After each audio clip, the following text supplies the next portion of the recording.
Մատվիենկոյի հետ ձեր հեռախոսազրույցից հետո չկա որևէ տեղեկատվություն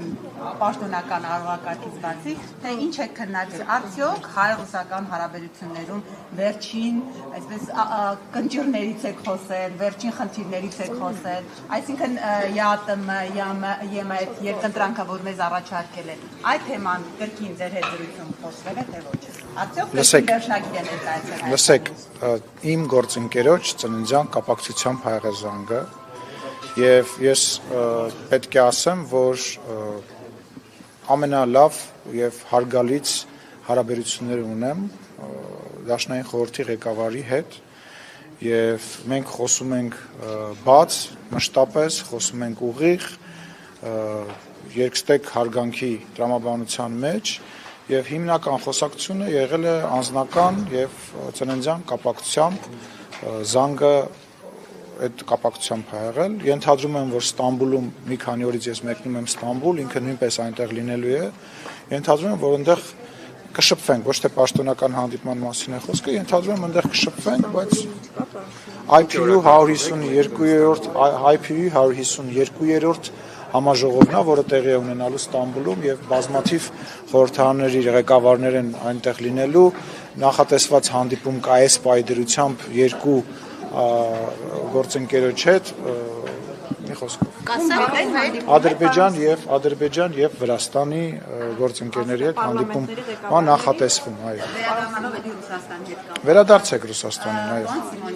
Ինչ է հայաստանի որոշել այս փուլում, որովհետև մենք տեսնում ենք, որ արդեն մեր գործարարները խնդիրներ ունեն։ Մամուլում տեղեկատվություն կար, ջերմուկի հետ կապված խնդիրներ կարող է առաջանալ եւ Ռուսյանի կոնյակի հետ արդեն Բոլոր խնդիրները կքննարկվի, կլուծվի, մենք Ռուսաստանի հետ որևիցե հարցով չենք պատերազմելու, չենք կռվելու եւ բոլոր խնդիրները բարձրաձայնելու ենք եւ փորձելու ենք լուծելով առաջ գնանք։ Մենք որևիցե սպառնալիք չենք մեզանից ներկայացնում Ռուսաստանին, չենք պատրաստվում սպառնալիք դառնանք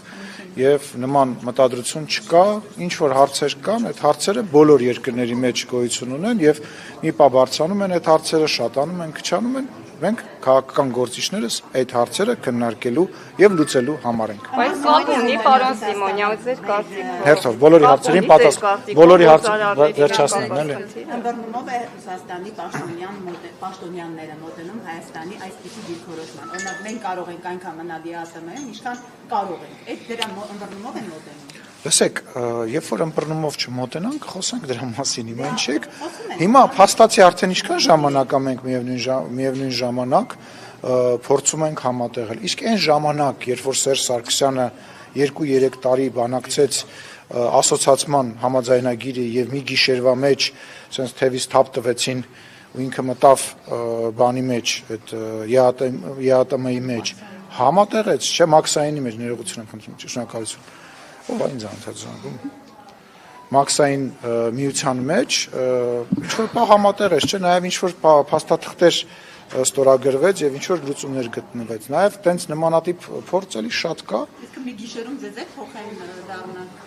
Կոզանա ջան, երբ որ լավ հարց ես տալիս, երբ որ շատ հարց ես տալիս, նորմալ հարց ես տալի, պատասխանում եմ, բայց երբ որ սկսում ես արդեն ինչ որ բառախաղով զբաղվել, ես օրինակ բերեցի Սերժ Սարգսյանի վրա, տարբերությունը զգացել ես Սերժ Սարգսյանի եւ Նիկոլ Փաշինյանի։ Թե չես զգացել։ Իսկ Ռոբերտ Քոչարյանի եւ Նիկոլ Փաշինյանի տարբերությունը զգացել ես։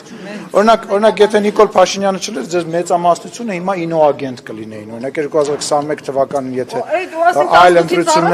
ընտրություններ, ներողություն, եթե 2021 թվականին ընտրությունները այլ կերպ դասավորվեն, հիմա ձեր մեծ մասը ինոագենտ կլներ, դու բանտում կլներ կամ ինչ որ արդ երկրում։ Փաշինյանից առաջ եղել եմ եւ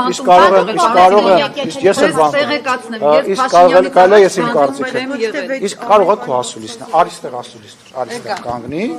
շարունակեք իրան հարցեր տալ։ Պարոն Սիմոնյան,